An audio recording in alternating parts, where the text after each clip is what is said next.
원고의 청구를 기각합니다. 증여는 유효합니다. 판사의 망치 소리가 법정에 울려 퍼졌습니다. 안 돼! 재판장님! 큰아들이 벌떡 일어났습니다. 항소하겠습니다. 어머니는 치매 환자라고요. 둘째 아들도 소리쳤습니다. 하지만 판사는 단호했습니다. 증인의 증언이 명확했습니다. 의사 능력이 충분했다고 판단합니다. 그때 휠체어에 앉은 70대 노인 춘희가 입을 열었습니다. 아들들아, 떨리는 목소리였지만 분명했습니다. 너희들은 날 버렸잖아. 연락 한 번 없다. 돈 냄새 맡고 나타났잖아. 아플 때도 내 옆에 있던 건 명자뿐이었다. 새 아들은 할 말을 잃었습니다. 법정 한쪽에서 명자가 조용히 울고 있었습니다. 이게 어떻게 된 일일까요? 이야기 시작 전에 구독, 좋아요와 함께 어디에서 보고 계신지도 댓글로 남겨주시면 반갑게 인사드리겠습니다. 새벽 5시 명자는 어두운 버스 정류장에 서 있었습니다. 찬바람이 불었고 명자는 낡은 패딩 깃을 여몄습니다. 45의 나이에도 명자의 손등은 거칠었습니다. 매일 찬물에 담그는 설거지 때문이었죠. 첫 차 버스가 도착했습니다. 명자는 뒷자리에 앉아 창밖을 바라봤습니다. 아직 해가 뜨지 않은 거리는 텅 비어 있었습니다. 명자는 가방에서 보온병을 꺼냈습니다. 부모님을 위해 끓여온 미역국이었습니다. 40분을 달려 명자는 부모님 댁 앞에 내렸습니다. 단독주택 2층 집이었습니다. 요즘 아버지가 편찮으셔서 명자가 일주일에 3번씩 들르고 있었습니다. 아버지, 어머니, 저예요. 명자가 열쇠로 문을 열고 들어갔습니다. 거실에서는 어머니 춘희 씨가 아침 준비를 하고 계셨습니다. 77의 나이였지만 여전히 부지런하셨습니다. 왔구나. 어머니의 인사는 무뚝뚝했습니다. 반갑다는 표정도 없었습니다. 아버지는 어떠세요? 방에 계셔. 어젯밤에 기침 많이 하셨어. 명자는 아버지 방으로 갔습니다. 침대에 누워 계신 아버지는 많이 야위어 보이셨습니다. 아버지, 명자 왔구나. 아버지는 미소를 지으셨습니다. 아버지만은 명자에게 따뜻했습니다. 제가 미역국 끓여왔어요. 드실 수 있으세요? 그래. 고맙다. 명자는 아버지를 부축해 거실로 모셨습니다. 식탁에는 어머니가 차린 밥상이 놓여 있었습니다. 아버지, 천천히 드세요. 명자가 미역국을 떠드리는 동안 어머니는 한쪽에서 묵묵히 자신의 밥을 드셨습니다. 명자를 거들떠보지도 않으셨습니다. 식사를 마치고 아버지를 방으로 모신 뒤 명자는 부엌에서 설거지를 시작했습니다. 어머니는 거실에 앉아 TV를 보고 계셨습니다. 어머니, 제가 청소 좀 하고 갈게요. 응. 대답은 짧았습니다. 명자는 익숙하게 집안을 청소했습니다. 걸레질을 하고 화장실을 닦고 빨래를 개었습니다. 그때 현관문이 열렸습니다. 큰오빠가 들어왔습니다. 뒤따라 큰올케 경희도 함께였습니다. 어머니, 아버지 어떠세요? 큰오빠의 목소리는 다정했습니다. 어제 많이 힘들어 하셨어. 명자 왔네. 청소하냐? 큰오빠가 명자를 보며 물었습니다. 하지만 인사라기보다는 확인하는 투였습니다. 네, 오빠. 큰올케 경희는 명자를 보지도 않고 어머니께 다가갔습니다. 어머님, 제가 과일 사왔어요. 그래, 고맙구나. 어머니의 목소리는 며느리에게 훨씬 부드러웠습니다. 명자에게 하는 말투와는 달랐습니다. 오후가 되자 둘째 오빠와 막내 오빠 부부도 들렀습니다. 거실은 북적였습니다. 아들 며느리들은 아버지 안부를 물으며 이야기를 나눴습니다. 명자는 부엌에서 차를 준비했습니다. 쟁반에 차를 담아 거실로 가져갔습니다. 오빠들 차 드세요. 응, 고맙다. 오빠들은 차를 받았지만 명자에게 자리를 권하지는 않았습니다. 명자는 부엌으로 돌아갔습니다. 올케들이 모여 앉아 이야기하는 소리가 들렸습니다. 시아버님 많이 편찮으신 것 같아요. 둘째 올케 미숙이 말했습니다. 나이도 있으시니까 준비는 해야죠. 큰 올케 경희가 작게 말했습니다. 명자는 귀를 막고 싶었습니다. 오후 늦게 오빠들이 모두 돌아갔습니다. 어머니, 제가 죽 쓸게요. 아버지 드시기 편하게. 그래. 명자는 정성스럽게 죽을 쑤었습니다. 아버지께 떠드리고 어머니 식사도 챙겼습니다. 어머니, 전 이제 갈게요. 내일 또 올게요. 그래, 가거라. 명자가 집을 나서는데 어머니가 뒤에서 말했습니다. 아들들이 바쁜데 자주 오느라 너무 고생들이다. 명자도 바빴습니다. 하지만 어머니는 그 말을 하지 않으셨습니다. 명자는 그냥 네 하고 문을 닫았습니다. 집으로 돌아오는 버스 안에서 명자는 문득 어린 시절을 떠올렸습니다. 초등학교 2학년 때였습니다. 저녁 밥상에 오빠 3명 앞에는 고기 반찬이 놓였습니다. 하지만 명자 앞에는 김치와 나물만 있었습니다. 엄마, 저도 고기 먹고 싶어요. 어머니는 차갑게 대답했습니다. 오빠들은 공부해야 하니까 영양가 있는 거 먹어야지. 넌 시집 가면 그만이니까. 그때 큰오빠가 웃으며 말했습니다. 명자야 들었지? 엄마 말씀 새겨들어. 그날 명자는 밥을 다 먹지 못했습니다. 그 기억은 40년 가까이 지나도 생생했습니다. 명자가 사는 곳은 작은 반지하 빌라였습니다. 계단을 내려가 현관문을 열었습니다. 고등학생 딸 수진이가 거실에서 핸드폰을 보고 있었습니다. 수진아, 숙제는 했니? 했어요. 수진이는 짜증스럽게 대답했습니다.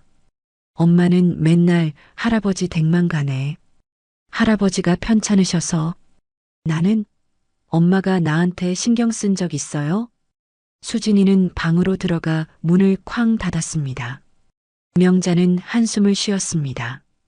저녁 7시 명자는 동네 중국집 주방에 있었습니다. 설거지 아르바이트였습니다. 싱크대에는 기름때 묻은 그릇들이 산더미처럼 쌓여 있었습니다. 명자 씨, 빨리 좀. 주방장이 소리쳤습니다. 명자는 서둘러 그릇을 닦았습니다. 그런데 깨진 접시 조각에 손가락을 베었습니다. 아, 피가 흘렀지만 명자는 물로 씻고 반창고만 붙였습니다. 병원 갈 여유가 없었습니다. 밤 11시 집으로 돌아온 명자는 침대에 누웠습니다. 온몸이 무거웠습니다. 베인 손가락이 욱신거렸습니다. 아버지가 돌아가셨다는 연락을 받은 건 새벽 4시였습니다. 큰오빠에게서 온 짧은 문자였습니다. 아버지 돌아가셨다. 장례식장은 성모병원 지하 1층. 명자는 급히 옷을 입고 장례식장으로 달려갔습니다. 하지만 도착했을 때 상주 자리에는 이미 오빠 3명이 앉아 있었습니다. 검은 상복을 입고 근엄한 표정으로 조문객을 맞고 있었죠. 오빠. 명자가 다가가자 큰오빠가 고개를 돌렸습니다. 너 왔구나. 조문객 응대 좀 해줘. 음식 나르고. 저도. 상주 자리에. 적통 아들들이 상주지. 넌 딸이잖아. 큰오빠의 말에는 가시가 돋쳐 있었습니다. 적통이라는 단어가 명자의 가슴을 찔렀습니다. 명자는 더 이상 말하지 못했습니다. 결국 명자는 상주성역 구석에 작은 의자를 놓고 앉았습니다. 영정사진 속 아버지가 빙그레 웃고 계셨습니다. 조문객들이 하나둘 들어오기 시작했습니다. 명자는 음식을 나르고 자리를 안내하고 빈소를 정리했습니다. 마치 일꾼처럼요. 그런데 두 조문객이 명자를 보더니 고개를 모았습니다. 저 사람이 그 애였구나. 뭐? 아, 그 외도에서 낳은. 쉿, 조용히 해. 들려. 하지만 그 소리는 명자의 귀에 또렷하게 들렸습니다. 명자는 손에 들고 있던 물잔이 떨렸습니다. 평생 따라다닌 꼬리표였습니다. 외도로 태어난 아이. 아무리 세월이 흘러도 사람들은 명자를 그렇게 기억했습니다. 빈소 한쪽에서는 올케 3명이 모여 앉아 있었습니다. 큰 올케 경희, 둘째 올케 미숙, 막내 올케 유진이었습니다. 명자가 차를 가져다 드리려고 다가갔을 때였습니다. 그래도 재산은 좀 있을 거 아니에요? 선산도 있고 아파트도 2채잖아요. 큰 올케 경희의 목소리였습니다. 당연히 아들들한테만 가겠죠. 저 사람은 어차피. 둘째 올케 미숙이 명자 쪽을 힐끗 보며 말을 흐렸습니다. 첩의 딸인데 뭘 바라겠어요. 원래 서녀는 상속 못 받는 거잖아요. 막내 올케 유진이 작게 웃으며 말했습니다. 명자는 차를 내려놓는 손이 덜덜 떨렸습니다. 하지만 모른 척하고 자리를 떴습니다. 참아야 했습니다. 여기는 아버지 빈소였으니까요. 장례 이틀째 되던 날 변호사가 찾아왔습니다. 유언장을 가지고 온 것이었습니다. 상주들과 가족들이 모두 빈소에 모였습니다. 명자도 뒤편에 섰습니다. 고인께서 생전에 남기신 유언을 낭독하겠습니다. 변호사가 봉투를 열었습니다. 방안이 조용해졌습니다. 올케들은 긴장한 표정으로 남편들을 바라봤습니다. 첫째, 선사는 장남에게. 둘째, 강남 아파트는 차남에게. 셋째, 현금 5억은 삼남에게. 변호사가 잠시 말을 멈췄습니다. 명자의 심장이 두근거렸습니다. 넷째, 서녀 명자에게는 출가 외인이라 없음. 명자는 그 자리에 얼어붙었습니다. 아무것도 없다는 말이었습니다. 오빠들은 수억대 재산을 받는데 명자에게는 한 푼도 없었습니다. 서녀라는 이유만으로요. 이상입니다. 변호사가 서류를 덮었습니다. 큰오빠가 침착하게 말했습니다. 아버지 뜻이니까 우리 모두 따라야지. 원래 적자와 서자는 다른 거잖아. 큰오빠의 말은 태연했습니다. 둘째 오빠는 아예 명자 쪽을 쳐다보지도 않았습니다. 막내 오빠만 잠깐 미안한 표정을 지었습니다. 하지만 옆에 앉은 아내 유진이 남편의 팔을 꼬집자 막내 오빠도 고개를 돌려버렸습니다. 명자의 남편 민수 씨가 참다 못해 나섰습니다. 형님, 이건 너무하지 않습니까? 명자도 아버님 피를 받은 자식인데. 큰올케 경희가 날카롭게 받아쳤습니다. 법적으로 아무 문제 없어요. 그래도 사람이. 매제분, 이건 저희 집안일이에요. 첩의 딸이잖아요. 괜히 끼어들지 마세요. 경희의 목소리는 차가웠습니다. 첩의 딸. 그 말에 명자는 눈을 질끈 감았습니다. 민수 씨는 입을 다물 수밖에 없었습니다. 명자가 남편의 손을 잡았습니다. 여보, 됐어요. 그냥 나가요. 명자는 남편의 손을 이끌고 빈소를 나왔습니다. 복도로 나오자 참았던 눈물이 터져 나왔습니다. 여보, 전 괜찮아요. 원래 이럴 줄 알았어요. 하지만 목소리는 떨리고 있었습니다. 명자는 화장실로 달려갔습니다. 거울 속 자신의 얼굴을 보았습니다. 빨갛게 충혈된 눈, 창백한 얼굴. 명자는 세면대를 붙잡고 흐느꼈습니다. 장례 사흘째 밤이었습니다. 조문객들은 모두 돌아가고 빈소는 텅 비었습니다. 오빠들과 올케들도 근처 호텔로 들어갔습니다.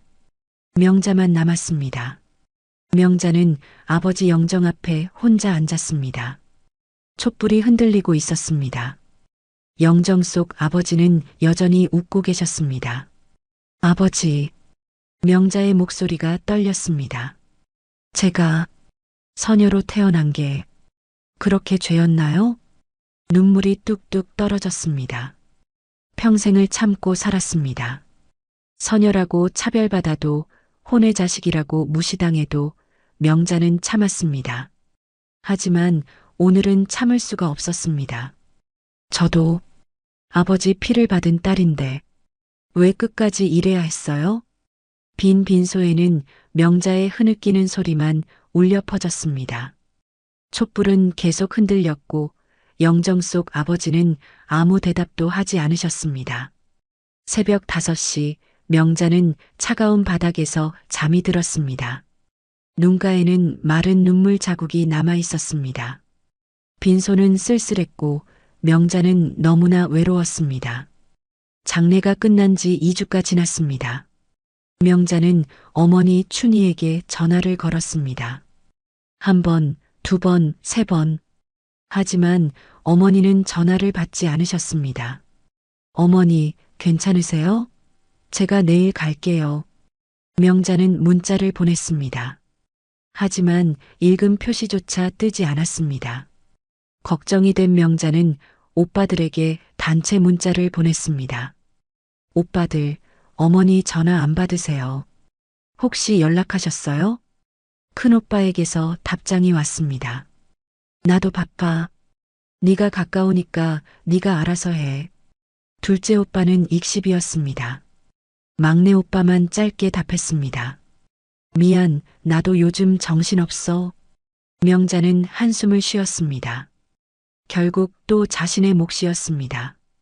다음 날 오후 명자는 어머니 집을 찾았습니다. 대문을 열자 우편함에 광고지가 가득했습니다. 며칠 동안 아무도 치우지 않은 흔적이었습니다. 어머니, 명자가 현관문을 두드렸습니다. 한참 만에 문이 열렸습니다. 어머니는 머리도 빗지 않은 채 낡은 잠옷을 입고 계셨습니다. 누구야? 저예요, 명자요. 아, 들어와. 어머니는 힘없이 안으로 들어가셨습니다. 명자가 집 안으로 들어서자 코를 찔렀습니다. 쓰레기통은 넘쳐 흘렀고 설거지는 산더미처럼 쌓여 있었습니다. 어머니, 언제부터 이러셨어요? 명자는 급히 창문을 열었습니다. 거실 탁자 위에는 라면 봉지 3개가 놓여 있었습니다. 냉장고를 열어보니 텅 비어 있었습니다. 김치통 하나만 덩그러니 있었죠. 어머니, 식사는 하셨어요? 라면 끓여 먹었어. 약은요? 드셨어요? 어머니는 대답하지 않으셨습니다. 명자가 약통을 확인하니 그대로였습니다. 먹어야 할 약을 며칠째 안 드신 것이었습니다. 어머니, 오빠들한테 연락 안 하셨어요? 했지. 근데 안 받더라. 어머니의 목소리는 힘이 없었습니다. 명자는 가슴이 아팠습니다. 어머니는 평생 아들들만 챙기셨습니다. 하지만 정작 어머니가 힘들 때 아들들은 없었습니다. 명자는 곧바로 청소를 시작했습니다. 쓰레기를 버리고 설거지를 하고 바닥을 닦았습니다. 그리고 근처 마트에 가서 장을 봐왔습니다. 냉장고를 가득 채우고 어머니께 따뜻한 미역국을 끓여드렸습니다. 드세요, 어머니. 고맙다. 어머니는 한 숟가락 드시더니 눈물을 글썽이셨습니다. 명자도 코끝이 시큰했습니다. 저녁 무렵 명자는 큰오빠 집으로 향했습니다. 강남의 깨끗한 아파트 단지였습니다. 명자는 초인종을 눌렀습니다. 누구세요? 인터폰에서 큰올케 경희의 목소리가 들렸습니다. 올케 언니, 저 명자예요. 잠시 침묵이 흘렀습니다. 무슨 일이에요? 어머니 일 때문에 좀 얘기하고 싶어서요. 잠깐만. 지금 안 돼요. 우리 바빠요. 전화로 하세요. 언니, 제발. 우리 애들 학원 가야 해요. 다음에 연락해요. 딱 인터폰이 끊겼습니다. 명자는 아파트 현관 앞에 멍하니 서 있었습니다. 문은 끝내 열리지 않았습니다. 그날 밤 명자는 어머니 집에서 잤습니다. 혹시 모를 상황에 대비하기 위해서였죠. 새벽 3시쯤이었습니다. 어머니의 신음소리가 들렸습니다. 명자가 급히 일어나 어머니 방으로 달려갔습니다. 어머니는 바닥에 쓰러져 계셨습니다. 얼굴은 창백했고 식은땀을 흘리고 계셨습니다. 어머니, 정신 차리세요. 명자는 떨리는 손으로 119에 전화를 걸었습니다. 여보세요, 환자가 쓰러졌어요. 빨리 와주세요. 구급차가 도착했고 명자는 어머니와 함께 병원으로 향했습니다. 의사가 명자에게 물었습니다. 보호자 되시는 분이 누구세요? 저, 딸입니다. 환자분이 지병이 있으신가요? 관절염이요. 당뇨랑 혈압약도 드세요. 약을 며칠 안 드신 것 같은데요. 가족분들이 관리를 안 하셨나요? 명자는 고개를 숙였습니다. 대답할 수가 없었습니다. 검사 결과가 나올 때까지 명자는 오빠들에게 연락했습니다. 큰 오빠는 전화를 받지 않았습니다. 둘째 오빠도 마찬가지였습니다. 막내 오빠만 간신히 전화를 받았습니다. 오빠, 어머니 응급실이에요. 뭐? 어머니가? 지금 당장 와주세요. 제발. 1시간쯤 지나서 오빠 3명이 병원에 도착했습니다. 급하게 온 건지 옷도 대충 입고 왔습니다. 어머니 어디 계셔? 큰오빠가 물었습니다. 명자가 안내했습니다. 오빠들은 어머니 병상 앞에 섰습니다. 어머니, 막내 오빠가 어머니 손을 잡았습니다. 하지만 큰올케 경희가 복도에서 큰오빠를 불렀습니다. 여보, 내일 아침에 중요한 미팅 있잖아요. 큰오빠가 시계를 봤습니다. 명자야, 우리 너무 바빠. 네가 여기 있어줘. 오빠, 지금 어머니가. 입원 서류는 내가 사인할게. 병원비도 나중에 처리하고. 우린 먼저 간다. 둘째 오빠와 막내 오빠도 덩달아 일어났습니다. 우리도 출근해야 해서. 미안해, 명자야. 오빠들은 입원 서류에만 도장을 찍고 병원을 빠져나갔습니다. 명자는 텅 빈 복도에 혼자 남았습니다. 새벽 5시 남편 민수 씨가 병원에 도착했습니다. 명자는 병실 의자에 앉아 졸고 있었습니다. 여보, 어머니는 어떻게 됐어? 입원하셔야 돼요. 일주일은 계셔야 한대요. 민수 씨는 한숨을 쉬었습니다. 병원비는 어떻게 하려고? 우리 형편에 오빠들이 도와주시지 않을까요? 그래도 어머니인데. 형님들은 뭐 하는 거야? 갔어요. 바쁘다고. 민수 씨는 고개를 저었습니다. 명자는 어머니 침상을 바라봤습니다. 어머니는 깊이 잠들어 계셨습니다. 명자는 어머니 손을 꼭 잡았습니다. 제가 돌볼게요. 어머니가 입원한 지 1달이 지났습니다. 명자의 하루는 전쟁 같았습니다. 오전 6시 명자는 일어나 딸 아침을 챙겼습니다. 고등학생인 딸 수진이는 짜증스러운 얼굴로 식탁에 앉았습니다. 엄마, 오늘도 병원 가? 응, 할머니 아침 드려야 해서. 맨날 병원만 가네. 나는? 수진이가 젓가락을 탁 내려놓았습니다. 수진아, 엄마가 미안해. 할머니가 아프셔서. 친할머니도 아니잖아. 엄마는 맨날 남한테만 잘해. 명자는 가슴이 찢어지는 것 같았습니다. 수진이는 가방을 집어들고 문을 쾅 닫고 나갔습니다. 명자는 식탁에 남은 밥그릇을 바라보며 눈물을 참았습니다. 병원에 도착하니 어머니는 창밖을 보고 계셨습니다. 어머니, 아침 드세요. 명자가 죽을 떠서 드렸습니다. 어머니는 한 숟가락 드시더니 말씀하셨습니다. 큰아들은 안 오니? 오빠는 바쁘신가 봐요. 막내는? 막내 오빠도요. 어머니는 더 이상 묻지 않으셨습니다. 명자는 조용히 어머니를 돌봤습니다.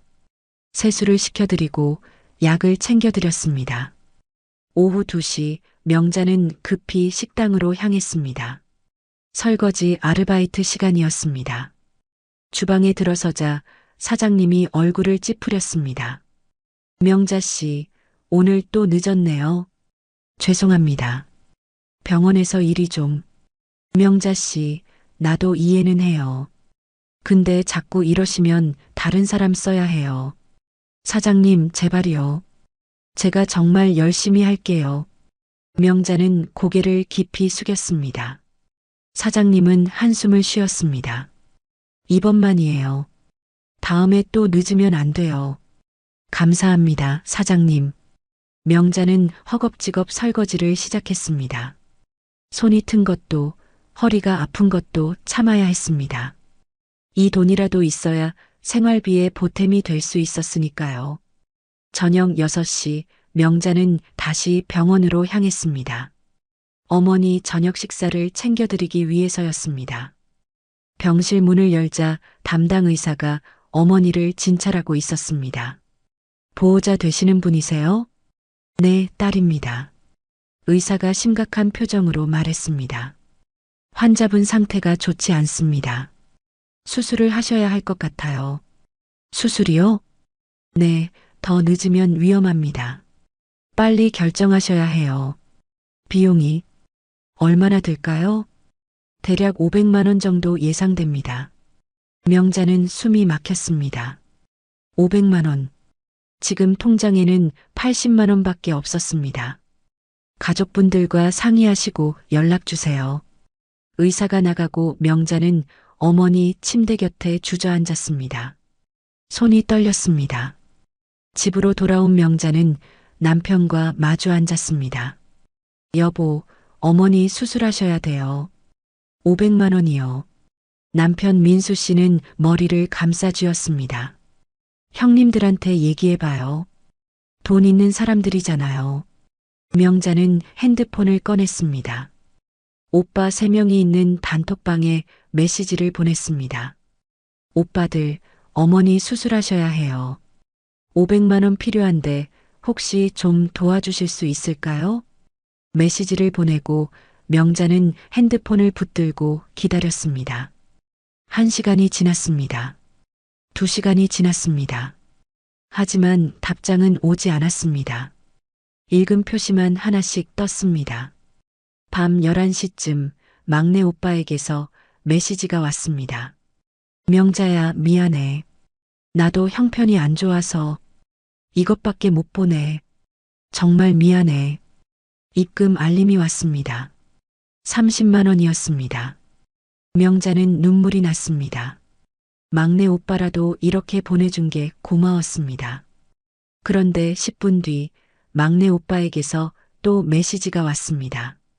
명자 걔가 자꾸 문자 보내는데 어떡해. 명자는 핸드폰 화면을 멍하니 바라봤습니다. 막내 오빠가 아내와 다툰 내용을 잘못 보낸 것이었습니다. 명자는 쓴웃음을 지었습니다. 다음 날 명자는 은행에 갔습니다. 대출 상담을 받기 위해서였습니다. 신용 등급이 좀 낮으시네요. 금리가 높을 수밖에 없어요. 괜찮아요. 얼마까지 받을 수 있을까요? 400만 원까지 가능합니다. 명자는 대출을 받았습니다. 그리고 3년 동안 모아둔 비상적금 100만 원을 해약했습니다. 막내 오빠가 보내준 30만 원까지 합치니 그래도 500만 원 좀 넘게 모였습니다. 수술 전날 명자는 동의서에 서명했습니다. 간호사가 물었습니다. 가족분들은 안 오시나요? 제가 가족입니다. 혼자 결정하시기 힘드실 텐데요. 괜찮아요. 제가 딸이에요. 명자는 떨리는 손으로 서명했습니다. 수술 동의서에는 명자의 이름만 적혀 있었습니다. 오빠들의 이름은 없었습니다. 수술 당일 아침 명자는 어머니를 수술실로 보냈습니다. 어머니는 수술 가운을 입고 침대에 누워 계셨습니다. 어머니, 수술 잘 받고 나오세요. 어머니가 명자의 손을 잡았습니다. 명자야. 네, 어머니. 고맙다. 그 한마디에 명자는 눈물이 쏟아졌습니다. 평생 어머니에게 들어보지 못한 말이었습니다. 수술실 문이 닫혔습니다. 명자는 복도 의자에 앉아 기다렸습니다. 3시간, 4시간. 명자는 계속 기도했습니다. 수술은 성공적이었습니다. 의사가 나와서 말했습니다. 잘 끝났습니다. 회복하시면 괜찮으실 거예요. 감사합니다, 선생님. 명자는 비틀거리며 화장실로 갔습니다. 거울 속 자신의 얼굴은 초췌했습니다. 하지만 명자는 웃고 있었습니다. 어머니가 무사하셨으니까요. 복도로 나오니 핸드폰에 미수신 전화가 20통이었습니다. 모두 식당 사장님이었습니다. 명자는 가슴이 철렁했습니다. 오늘 알바를 못 갔던 것입니다. 어머니 수술이 끝나고 일주일이 지났습니다. 회복은 순조로웠지만 이상한 일이 생기기 시작했습니다. 누구세요? 어머니가 명자를 보며 물었습니다. 명자는 깜짝 놀랐습니다. 어머니, 저예요. 명자요. 명자? 명자가 누구야? 어머니는 고개를 갸웃했습니다. 명자는 가슴이 철렁했습니다. 어머니, 정신 차리세요. 제가 딸 명자예요. 아, 그래. 딸. 어머니는 다시 멍하니 창밖을 바라보셨습니다. 명자는 급히 간호사를 불렀습니다. 간호사님, 어머니가 저를 못 알아보세요. 담당 선생님께 말씀드려 볼게요. 며칠 후 명자는 어머니를 모시고 신경과 진료를 받았습니다. 여러 검사를 거쳤습니다. 기억력 테스트, 뇌사진 촬영, 인지 능력 검사까지요. 일주일 뒤 결과가 나왔습니다. 의사가 심각한 표정으로 말했습니다. 초기 치매로 진단됩니다. 치매요? 명자는 그 자리에 얼어붙었습니다. 네, 알츠하이머 초기 단계입니다. 약물 치료와 함께 장기 간병이 필요합니다. 어머니가 치매라니요. 명자는 목소리가 떨렸습니다. 보호자분께서 계속 돌봐주셔야 합니다. 혼자 두시면 안 돼요. 진료실을 나온 명자는 병원 화장실로 달려갔습니다. 문을 잠그고 변기 뚜껑을 덮고 앉았습니다. 눈물이 쏟아졌습니다. 어떡하지? 어떡해? 명자는 얼굴을 손으로 감싸쥐고 흐느꼈습니다. 장기 간병. 그 말이 명자를 짓눌렀습니다. 명자는 떨리는 손으로 오빠들에게 문자를 보냈습니다. 오빠들, 어머니 치매 진단 나왔어요. 병원에서 가족회의 해요. 꼭 와주세요. 이번에는 답장이 왔습니다. 큰오빠가 시간을 정했습니다. 내일 오후 2시 병원에서 보자. 다음 날 상담실에 오빠 3명이 모두 왔습니다. 진짜 오랜만에 보는 얼굴들이었습니다. 큰올케 경희, 둘째 올케 미숙, 막내 올케 유진도 함께였습니다. 의사가 설명을 시작했습니다. 어머님은 장기 간병이 필요합니다. 혼자 계시면 위험해요. 가족분들이 돌아가며 돌봐주셔야 합니다. 큰오빠가 물었습니다. 선생님, 어머니 상태가 얼마나 심각한 겁니까? 지금은 초기지만 진행될 수 있습니다. 지속적인 관리가 필요해요. 상담이 끝나고 가족들은 병원 카페로 자리를 옮겼습니다. 큰올케 경희가 먼저 입을 열었습니다. 요양원 알아봐야겠어요. 명자가 깜짝 놀라 말했습니다. 언니, 그건 아가씨, 현실적으로 생각해요. 우리가 어떻게 돌봐요? 둘째 올케 미숙이 거들었습니다. 요양원이 답이에요. 전문가들이 있잖아요. 거기가 어머님한테도 좋아요. 명자는 고개를 저었습니다. 안 돼요. 제가 모실게요. 막내 올케 유진이 비웃듯 말했습니다. 아가씨가 모신다고요? 어떻게요? 제가 집으로 모실 수 있어요. 큰올케 경희가 팔짱을 끼며 말했습니다. 집에서 모신다는 게 말이 쉽죠. 치매 환자 간병이 얼마나 힘든지 알아요? 그래도 어머니신데 비용은 어머님 집 팔면 되잖아요. 요양원비 충분히 나와요. 둘째 올케 미숙이 계산기를 꺼냈습니다. 어머님 집이 2억 정도 하니까 요양원비 한 달에 200이면 몇 년은 거뜬하죠. 명자는 믿을 수가 없었습니다. 어머니 집까지 팔자는 말이었습니다. 언니들, 그건 너무 하잖아요. 큰올케 경희가 차갑게 말했습니다. 아가씨, 우리 남편들도 바빠요. 아가씨가 모시겠다는데 우리가 뭐라고 해요? 그럼 지금까지처럼 이 사람 혼자 하라는 거예요? 아가씨가 딸이잖아요. 막내 올케 유진이 핸드폰을 보며 말했습니다. 저희 어머니도 요양원 보냈는데 뭐가 문제예요? 요즘은 다 그렇게 해요. 명자는 주먹을 꽉 쥐었습니다. 오빠들은 가만히 앉아서 아무 말도 하지 않았습니다. 아내들이 알아서 하도록 내버려 두는 것이었습니다. 그날 저녁 명자는 남편과 마주 앉았습니다. 여보, 제가 어머니를 우리 집으로 모셔야 할 것 같아요. 남편 민수 씨는 깜짝 놀랐습니다. 뭐, 우리 집에? 네, 요양원은. 싫어요. 여보, 우리 집이 얼마나 좁은지 알잖아요. 방도 2개뿐인데. 그래도 당신 몸도 안 좋은데 어떻게 치매 환자를 돌봐요? 제가 할 수 있어요. 남편은 고개를 저었습니다. 현실을 봐요. 우리 형편에 안 돼요. 그때 딸 수진이가 방문을 박차고 나왔습니다. 나는 싫어. 할머니 오시면 나는 어디서 자라고요? 수진아, 엄마는 맨날 할머니 생각만 해. 나는 생각 안 해요. 수진이는 소리를 지르며 다시 방으로 들어가 문을 쾅 닫았습니다. 명자는 주저앉았습니다. 여보, 남편이 명자의 어깨를 두드렸습니다. 그래도 전 어머니를 모실 거예요. 당신, 제발 이해해 주세요. 아무도 안 돌보는데 저라도 해야죠. 명자의 눈에는 눈물이 고여 있었습니다. 남편은 한숨을 길게 내쉬었습니다. 일주일 후 명자는 어머니를 자신의 집으로 모셨습니다. 좁은 반지하 빌라였습니다. 거실에 간이 침대를 놓았습니다. 수진이는 화가 나서 며칠째 말을 하지 않았습니다. 어머니는 낯선 집을 두리번거리셨습니다. 여기가 어디야? 저희 집이에요, 어머니.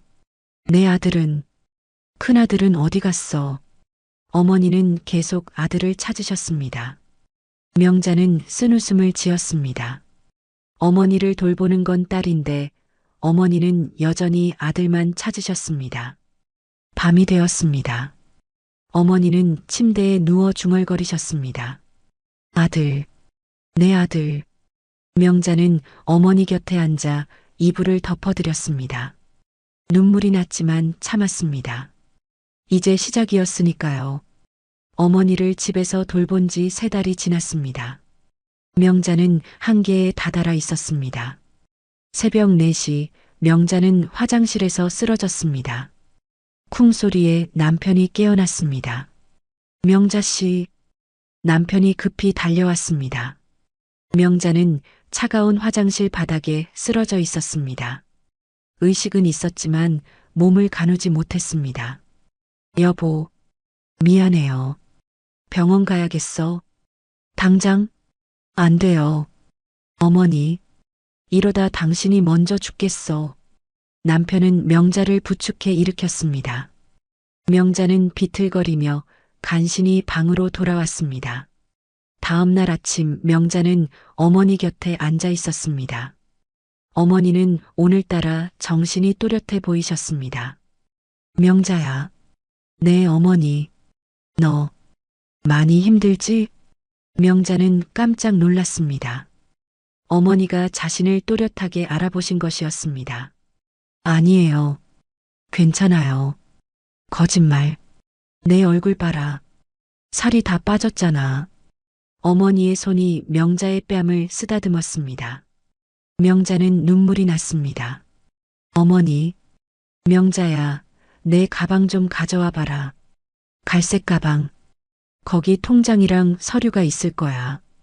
가방 안에서 비닐에 쌓인 낡은 통장 2개와 노란색 서류 봉투가 나왔습니다. 어머니, 이거요? 그래, 가져와.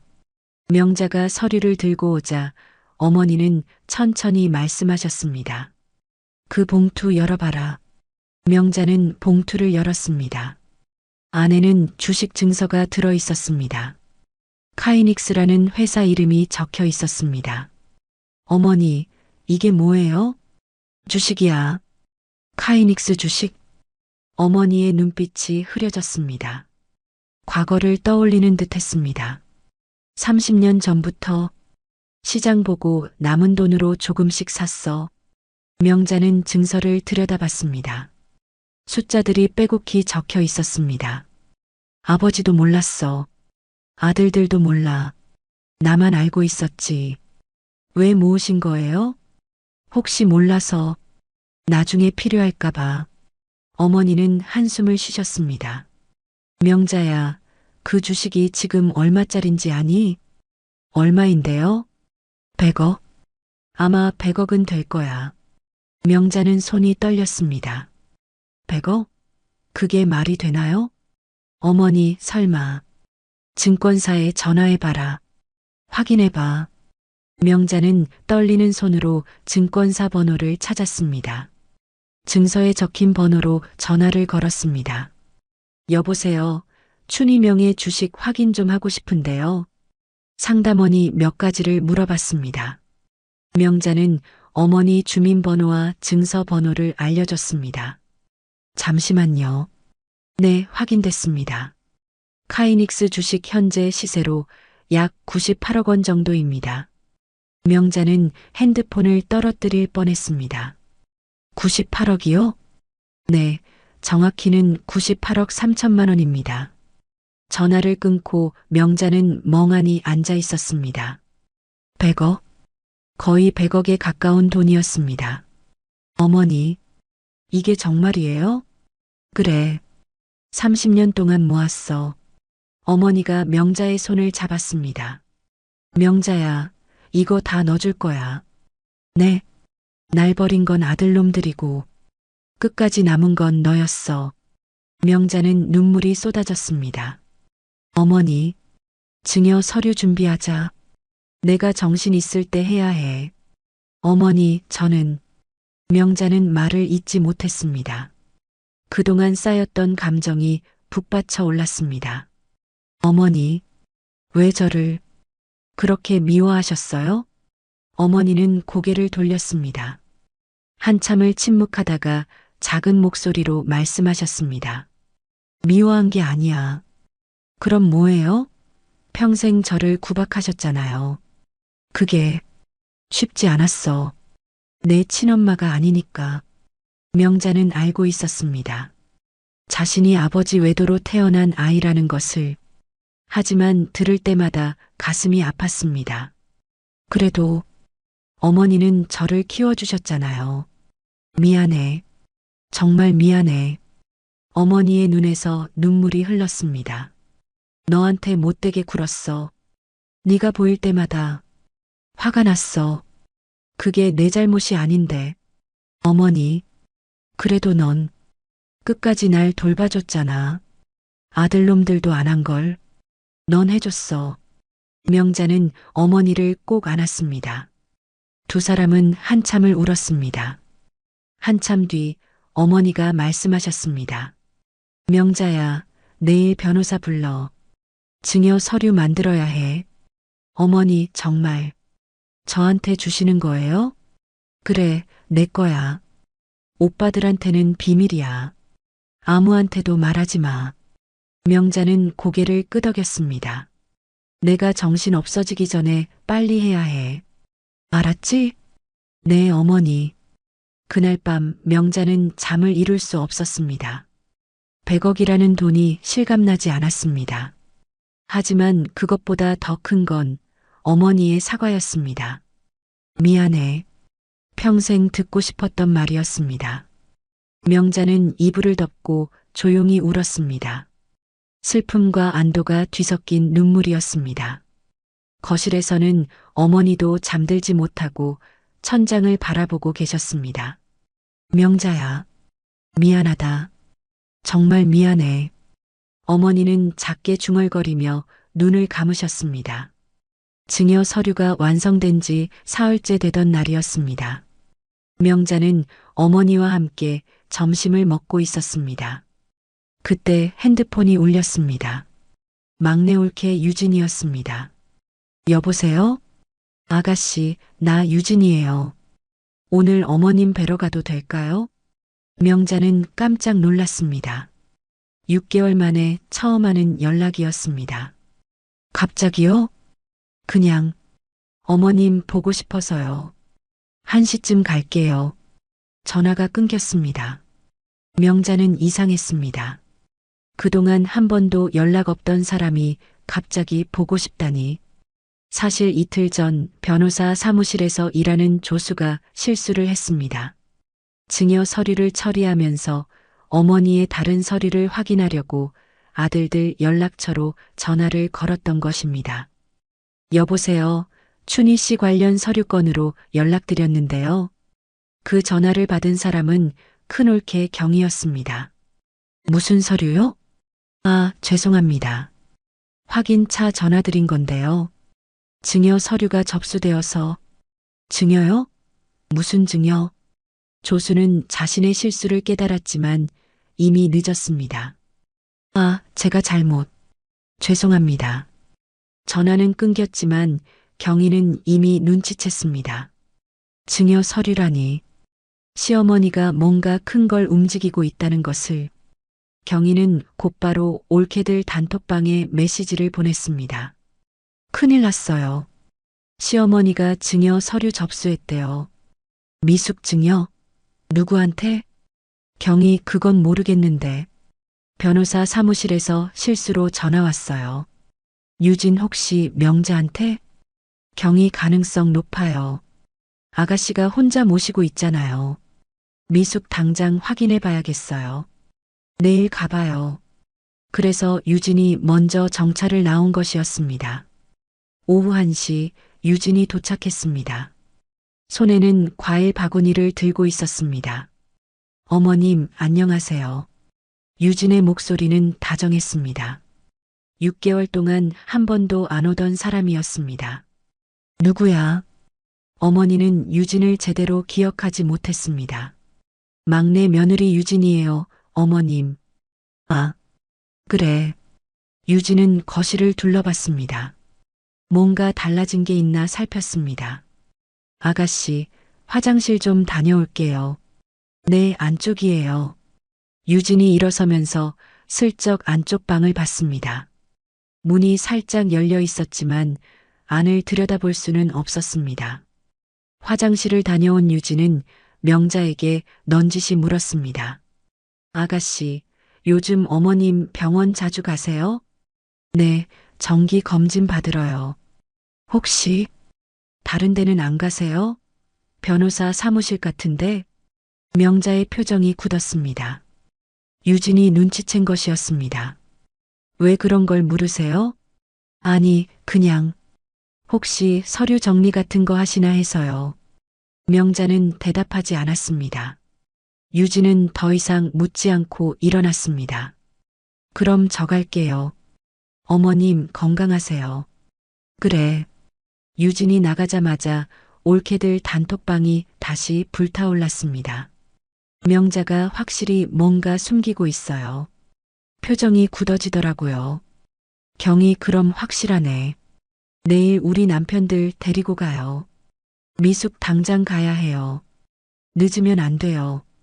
다음 날 아침 7시 명자는 초인종 소리에 깼습니다. 문을 열자 오빠 3명이 서 있었습니다. 6개월 만에 처음 보는 얼굴들이었습니다. 오빠들, 어머니 계시지? 들어가도 되지? 큰오빠가 물어보지도 않고 안으로 들어왔습니다. 나머지 오빠들도 따라 들어왔습니다. 어머니, 큰오빠가 어머니께 다가갔습니다. 어머니는 소파에 앉아 계셨습니다. 누구야? 어머니, 저예요. 큰아들이요. 아, 큰아들. 어머니는 흐릿한 눈으로 큰오빠를 보셨습니다. 어머니, 건강은 어떠세요? 제가 너무 바빠서. 이제라도 자주 올게요. 큰오빠의 목소리는 다정했습니다. 명자는 믿을 수가 없었습니다. 6개월 동안 전화 한 통 없던 사람이었습니다. 둘째 오빠가 어머니 손을 잡았습니다. 어머니, 제가 모시겠습니다. 우리 집으로 가시죠. 뭐? 명자가 끼어들었습니다. 둘째 오빠, 무슨 말씀이세요? 명자야, 네가 힘들잖아. 이제 형들이 모실 거야. 막내 오빠도 거들었습니다. 명자, 너무 고생했어. 이제 우리가 할게. 명자는 어이가 없었습니다. 지금까지 어디 있다가 갑자기 나타난 건지. 그때 현관문이 다시 열렸습니다. 옳게 3명이 들어왔습니다. 손에는 비싼 과일과 보약이 가득했습니다. 어머님, 큰올케 경희가 환한 웃음으로 다가왔습니다. 어머님, 제가 어머님 좋아하시는 한우 사왔어요. 드세요. 둘째 올케 미숙이 보약을 내밀었습니다. 어머님, 이거 몸에 좋은 거예요. 매일 드세요. 막내 올케 유진은 부엌으로 가서 설거지를 시작했습니다. 명자는 황당해서 말이 안 나왔습니다. 올케 언니들, 무슨 일이에요? 아가씨, 우리가 그동안 너무 소홀했죠. 반성했어요. 경희가 웃으며 말했습니다. 하지만 그 웃음은 진심이 아니었습니다. 오후가 되자 오빠들끼리 어머니 모시기 경쟁이 벌어졌습니다. 어머니, 우리 집이 제일 넓어요. 거기 가시죠. 큰오빠가 말했습니다. 아니에요. 우리 집이 병원 가까워요. 거기가 좋아요. 둘째 오빠가 반박했습니다. 어머니, 제가 모실게요. 저희 집으로 가시죠. 막내 오빠도 끼어들었습니다. 명자는 이 광경을 멍하니 바라봤습니다. 그제야 알았습니다. 어떻게든 소문을 들은 것이었습니다. 저녁 무렵 어머니가 입을 여셨습니다. 목소리는 또렷했습니다. 너희들 다 알고 왔구나. 오빠들이 움찔했습니다. 어머니, 무슨 말씀이세요? 내 주식 말이야. 다 알고 온 거지? 침묵이 흘렀습니다. 큰오빠가 어색하게 웃었습니다. 어머니, 그게 아니라. 됐어. 내 결정은 끝났어. 명자한테 다 줄 거야. 어머니. 오빠들이 동시에 소리쳤습니다. 어머니, 정신이 온전치 않으세요. 그런 결정은. 큰오빠가 말했습니다. 내 정신 멀쩡해. 날 버린 건 너이고 끝까지 남은 건 명자야. 어머니의 목소리는 단호했습니다. 어머니, 저희가 언제 버렸어요? 둘째 오빠가 항변했습니다. 6개월 동안 전화 한 통 없었잖아. 내가 쓰러졌을 때도 명자만 있었어. 오빠들은 할 말이 없었습니다. 큰오빠가 자리에서 일어났습니다. 어머니, 이건 법적으로 문제가 있어요. 치매 환자의 증여는 무효예요. 무효? 해봐라. 법적 조치 취하겠습니다. 큰오빠는 차갑게 말하고 집을 나갔습니다. 나머지 오빠들과 올케들도 따라 나갔습니다. 문이 닫히자 명자는 어머니 곁에 앉았습니다. 어머니, 괜찮아, 명자야. 내가 다 준비해뒀어. 어머니는 명자의 손을 꼭 잡았습니다. 하지만 명자는 불안했습니다. 법적 조치, 그 말이 마음에 걸렸습니다. 일주일 뒤 명자의 집에 등기우편이 도착했습니다. 법원 봉투였습니다. 명자는 떨리는 손으로 봉투를 뜯었습니다. 증여 무효 및 재산 분할 청구의 건. 원고는 큰오빠, 둘째 오빠, 막내 오빠 3명이었습니다. 피고는 명자와 어머니였습니다. 여보, 법원에서 왔어요. 명자는 남편에게 서류를 보여줬습니다. 남편 민수 씨는 서류를 읽더니 한숨을 쉬었습니다. 진짜 소송을 걸었네. 어떻게 해야 해요? 저는 법 같은 거 하나도 몰라요. 명자는 눈물이 났습니다. 처음 겪는 일이었습니다. 일단 무료 법률 상담소 가봐요. 도움받을 수 있을 거예요. 다음 날 명자는 구청 법률 상담소를 찾았습니다. 상담 변호사가 서류를 보더니 말했습니다. 상대 측이 치매를 이유로 증여 무효를 주장하는군요. 그럼 어떻게 돼요? 어머님이 증여 당시 의사 능력이 있었다는 걸 증명해야 합니다. 의사 능력이요? 네, 자기 판단으로 결정할 수 있는 능력이요. 치매 초기라도 또렷한 순간이 있었다면 가능합니다. 명자는 희망을 느꼈습니다. 증거가 있나요? 녹음이나 증인 같은 거요. 네. 증여 서류 작성할 때 변호사님이 계셨어요. 그리고 제가 간병일지를 썼어요. 좋습니다. 그걸 증거로 제출하세요. 국선 변호인 신청하시겠어요? 네, 저희는 돈이 없어서요. 명자는 국선 변호인 신청을 했습니다. 일주일 뒤 젊은 변호사가 배정됐습니다. 한편 오빠들은 강남의 대형 로펌을 찾았습니다. 증여 무효 소송 승산이 어떻습니까? 큰오빠가 물었습니다.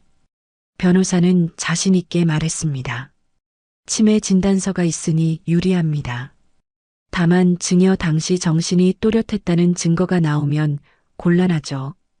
그런 증거가 뭐가 있겠어요? 큰올케 경위가 말했습니다. 증여 서류 작성 과정을 녹음했다거나 의사가 판단 능력이 있다고 증언한다면 문제가 될 수 있습니다. 오빠들은 서로 눈을 마주쳤습니다. 첫 번째 공판일이 다가왔습니다. 명자는 생전 처음 법정에 섰습니다. 떨리는 다리로 피고석에 앉았습니다. 원고석에는 오빠 3명과 대형 로펌 변호사가 앉아 있었습니다. 비싼 정장을 입고 여유로운 표정이었습니다. 판사가 입장했습니다. 지금부터 증여 무효 청구 사건을 시작하겠습니다. 원고 측 변호사가 일어섰습니다. 재판장님, 피증여자 춘희 씨는 치매 환자입니다. 증여 당시 정상적인 판단 능력이 없었습니다. 변호사는 서류 뭉치를 제출했습니다. 이것은 치매 진단서입니다. 그리고 이것은 환자가 헛소리하는 장면을 찍은 영상입니다. 법정 화면에 어머니가 나왔습니다. 멍한 표정으로 여기가 어디야? 중얼거리는 모습이었습니다. 명자는 가슴이 아팠습니다. 재판장님, 이런 상태의 환자가 100억대 재산을 증여한다는 건 말이 안 됩니다. 명자 측 국선 변호사가 일어섰습니다. 재판장님, 치매 환자도 증상이 나아지는 순간이 있습니다. 증여 당시 춘희 씨는 또렷한 정신으로 결정하셨습니다. 변호사는 서류를 제출했습니다. 이것은 명자 씨가 작성한 간병 일지입니다. 어머니의 상태를 매일 기록했습니다. 그리고 이것은 증여 서류 작성 당시 변호사의 진술서입니다. 원고 측 변호사가 반박했습니다. 간병 일지는 피고가 직접 쓴 것이라 신빙성이 없습니다. 변호사 진술서는 신빙성 있는 증거입니다.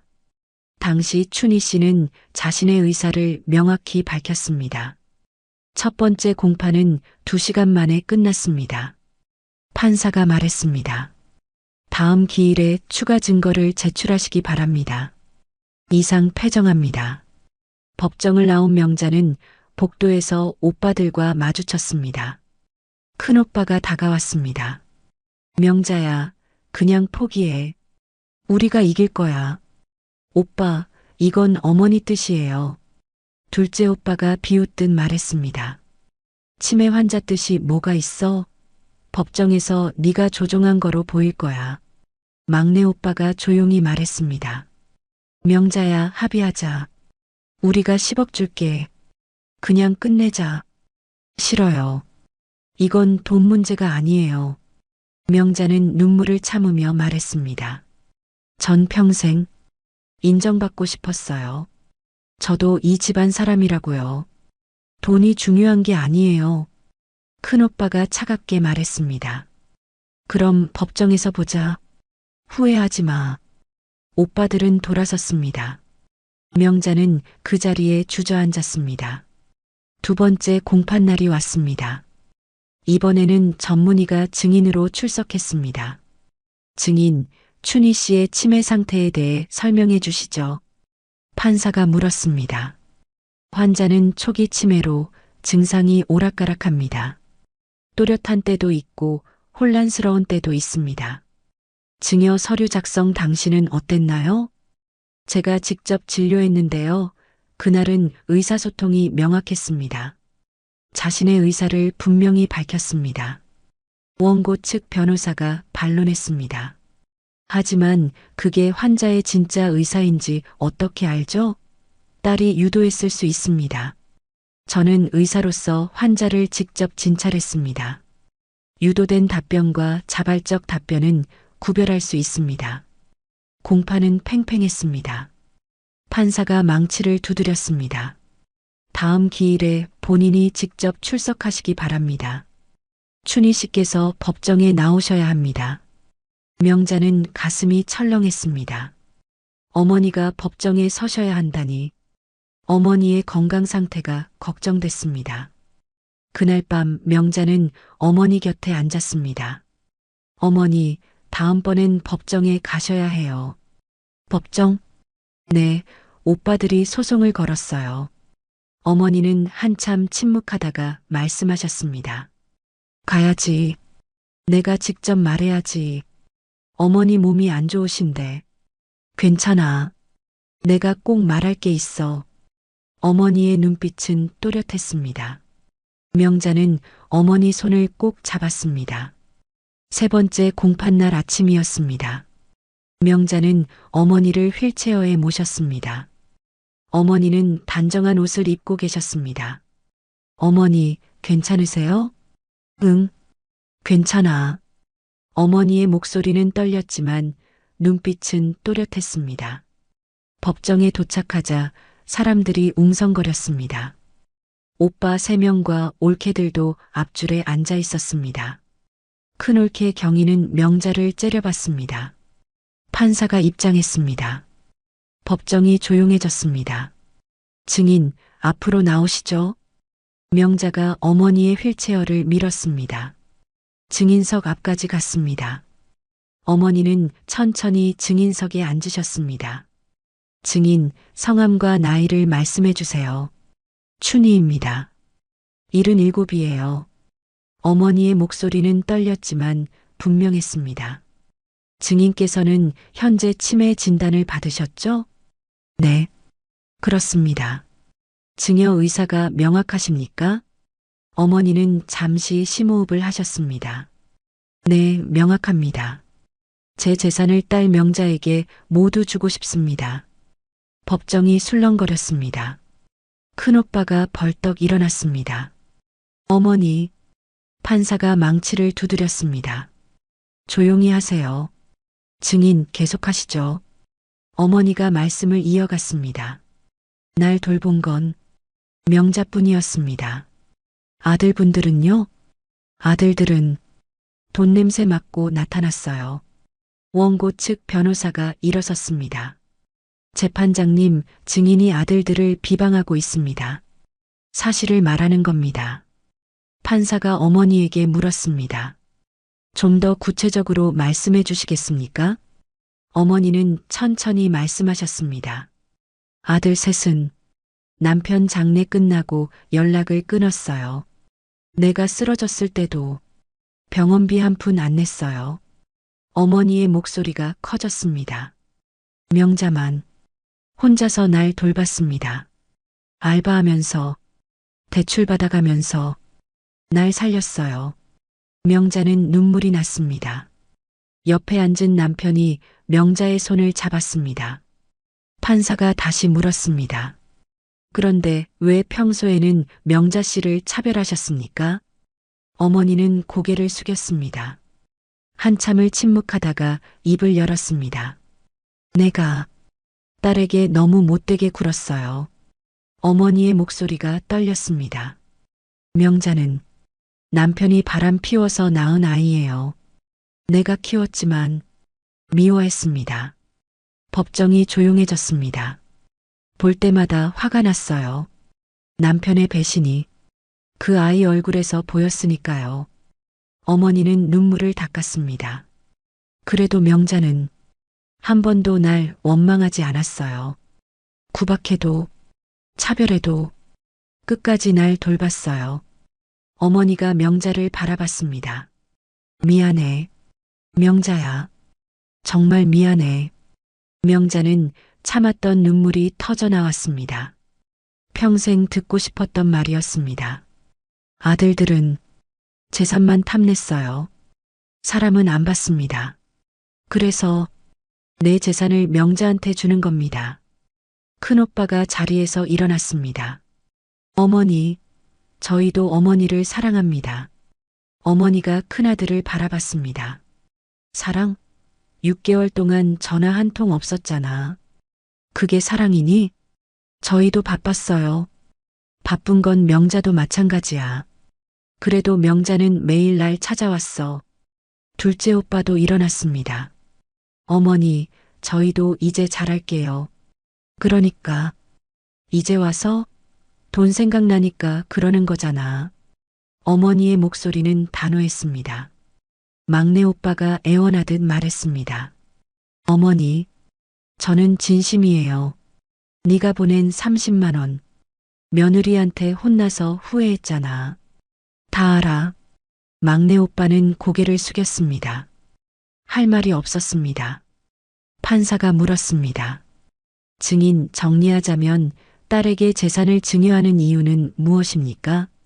명자는 진짜 가족이었습니다. 피는 안 섞였어도 끝까지 함께했어요. 어머니가 명자를 바라보며 말했습니다. 내가 평생 못되게 굴었는데도 날 버리지 않았어요. 그게 진짜 효도입니다. 법정은 조용했습니다. 어머니의 진심이 모두에게 전해졌습니다. 판사가 말했습니다. 증언 감사합니다. 자리로 돌아가시죠. 명자가 어머니를 부축했습니다. 어머니가 명자의 손을 꼭 잡았습니다. 명자야, 용서해 줄래? 어머니. 명자는 어머니를 꼭 안았습니다. 법정 안에서 둘은 한참을 울었습니다. 판사가 최종 판결을 선고했습니다. 본 법원은 심리 결과 피증여자 춘희 씨가 증여 당시 의사 능력이 충분했다고 판단합니다. 망치 소리가 울렸습니다. 따라서 증여는 유효하며 원고의 청구를 기각합니다. 명자는 그 자리에 주저앉았습니다. 이겼습니다. 정말로 이긴 것이었습니다. 큰오빠가 소리쳤습니다. 항소하겠습니다. 하지만 원고 측 변호사가 고개를 저었습니다. 승산이 없습니다. 증인의 증언이 너무 명확했어요.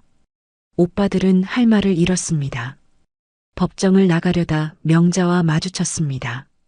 명자야. 막내 오빠가 말을 걸었지만 명자는 고개를 돌렸습니다. 이제 저를 그냥 내버려 두세요.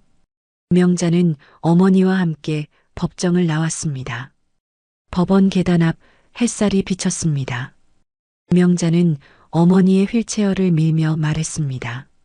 어머니, 이제 진짜 가족이네요. 그래, 진짜 가족이야. 어머니가 명자의 손을 잡았습니다. 두 사람은 햇살 속을 걸어갔습니다. 명자의 얼굴에는 평화로운 미소가 번졌습니다. 뒤에서 오빠들이 멍하니 서 있었습니다. 하지만 명자는 돌아보지 않았습니다. 이제 앞만 보고 갈 일이었습니다. 판결이 난 지 1년이 지났습니다. 명자의 삶은 완전히 달라져 있었습니다. 명자는 식당 설거지 알바를 그만뒀습니다. 이제 더 이상 손이 트도록 일하지 않아도 됐습니다. 대신 어머니와 함께 보내는 시간이 많아졌습니다. 어머니, 오늘은 날씨가 좋네요. 산책하러 나가실래요? 그래, 나가자. 명자는 어머니를 모시고 근처 공원으로 나갔습니다. 새로 산 휠체어는 가벼웠고 명자의 표정도 밝았습니다. 공원 벤치에 앉아 두 사람은 햇살을 쬐었습니다. 어머니가 명자의 손을 잡았습니다. 명자야, 행복하니? 네, 어머니. 행복해요. 다행이다. 내가 평생 못해준 게 많은데. 이제 그런 말 하지 마세요. 우리 이제 진짜 가족이잖아요. 어머니는 미소를 지으셨습니다. 치매는 조금씩 진행되고 있었지만 명자와 함께하는 시간만큼은 행복했습니다. 집으로 돌아오니 딸 수진이가 학교에서 돌아와 있었습니다. 할머니, 다녀오셨어요? 그래, 수진아. 학교는 어땠니? 좋았어요. 오늘 수학 만점 맞았어요. 수진이는 할머니에게 시험지를 보여줬습니다. 어머니는 수진이의 머리를 쓰다듬어 주셨습니다. 우리 손녀 참 착하고 똑똑해. 1년 전만 해도 수진이는 할머니를 싫어했습니다. 하지만 지금은 달랐습니다. 어머니는 수진이에게 따뜻한 할머니가 되어 있었습니다. 저녁 식사 시간이었습니다. 명자, 남편 민수 씨, 딸 수진이, 그리고 어머니가 함께 식탁에 앉았습니다. 여보, 이거 드세요. 명자가 남편에게 반찬을 건넸습니다. 남편도 웃으며 받았습니다. 당신 요즘 얼굴이 훨씬 밝아졌어. 그러게요. 이제 편하네요. 식구들이 둘러앉아 밥 먹는 모습은 평화로웠습니다. 명자는 이 순간이 꿈만 같았습니다. 그런데 그날 밤 명자의 핸드폰이 울렸습니다. 큰오빠였습니다. 1년 만에 처음 오는 연락이었습니다. 여보세요? 명자야. 나 큰오빠야. 목소리가 떨리고 있었습니다. 무슨 일이세요? 나 사업이 망했어. 회사가 부도났어. 명자는 침묵했습니다. 명자야, 미안하지만 좀 도와줄 수 없을까? 2억만. 아니, 5천만 원만. 오빠. 명자의 목소리는 차분했습니다. 오빠도 바쁘시잖아요. 저한테 왜 자꾸 연락하세요? 명자야, 우리 남매잖아. 1년 전에 오빠가 하신 말 기억하세요? 법정에서 보자고 하셨잖아요. 그때는 내가 잘못 생각했어. 이제 저를 그냥 내버려 두세요. 명자는 전화를 끊었습니다. 더 이상 망설임이 없었습니다. 며칠 뒤 둘째 올케 미숙이 찾아왔습니다. 현관 앞에서 명자를 기다리고 있었습니다. 아가씨, 무슨 일이세요? 우리 남편이 투자 실패해서 빚이 많아요. 좀 도와주실 수 없나요? 미숙의 눈에는 눈물이 고여 있었습니다. 언니, 1년 전에 저한테 뭐라고 하셨는지 기억하세요? 어머니 요양병원으로 데려가라고 하셨죠. 미숙은 할 말을 잃었습니다. 이제 다신 찾아오지 마세요. 명자는 문을 닫았습니다. 예전 같았으면 마음이 약해졌을지도 몰랐습니다. 하지만 이제는 달랐습니다. 막내 오빠도 연락이 왔습니다. 회사에서 명예퇴직을 당했다는 내용이었습니다. 명자야, 나만이라도 좀 도와줘. 애들 학원비도 못 내겠어. 명자는 답장을 보냈습니다. 오빠, 저도 바빠요. 어머니 돌보느라 정신없어요. 그리고 번호를 차단했습니다. 새 오빠 모두를요. 어느 봄날 오후였습니다. 명자는 어머니와 함께 오래된 친구를 만났습니다. 어머니의 학창시절 친구였습니다. 춘이야, 오랜만이네. 그러게. 정말 오래됐어. 어머니는 친구와 반갑게 인사를 나눴습니다. 근데 이분은? 친구가 명자를 보며 물었습니다. 내 딸이야. 명자. 어머니가 자랑스럽게 말씀하셨습니다. 어머, 딸이 이렇게 예쁘고 착해 보이네. 응, 착하지. 내 자랑이야. 명자는 눈시울이 뜨거워졌습니다. 1년 전만 해도 상상할 수 없던 말이었습니다. 카페에서 세 사람은 차를 마시며 이야기를 나눴습니다. 어머니는 친구에게 명자 자랑을 늘어놨습니다. 이 애가 얼마나 효녀인지 몰라. 나 아플 때 혼자서 다 돌봐줬어. 아이고, 복 받겠네. 내가 이 애한테 빚진 게 많아. 명자는 어머니 손을 꼭 잡았습니다. 이제는 정말로 편안했습니다. 저녁 무렵 명자는 어머니와 함께 공원을 걸었습니다. 노을이 지고 있었습니다. 어머니, 저기 노을 예뻐요. 그러게. 참 예쁘다. 두 사람은 벤치에 앉아 노을을 바라봤습니다. 한참을 그렇게 앉아 있었습니다. 명자야. 네, 어머니. 고맙다. 정말 고마워. 저도 감사해요. 이제 진짜 엄마 딸이잖아요. 어머니가 명자를 꼭 안았습니다. 명자도 어머니를 안았습니다. 두 사람의 눈에서는 눈물이 흘렀습니다. 하지만 슬픈 눈물이 아니었습니다. 행복한 눈물이었습니다.